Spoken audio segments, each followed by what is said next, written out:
Sluk computeren og fjern stikket fra stikkontakten. Tag begge sider af kabinettet af ved at fjerne stjerneskruerne på bagsiden. Fjern dækslet fra en diskplads, der svarer til størrelsen af kortlæseren på forsiden af kabinettet. Det gør du nemmest ved at presse dækslet ud fra indersiden af kabinettet. Tilslut de medfølgende kabler til bagsiden af kortlæseren og træk kablerne igennem den åbne drivplads på forsiden af kabinettet. Skub så kortlæseren helt på plads.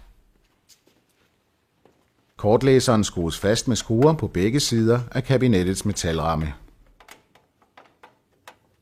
Der er forskellige tilslutningsmuligheder afhængig af kortlæsermodel.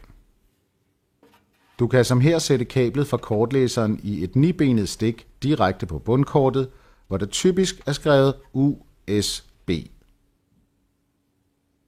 Hvis kortlæseren i stedet kommer med et USB-kabel, skal den forbindes til et USB-stik, f.eks. på et USB PCI-kort.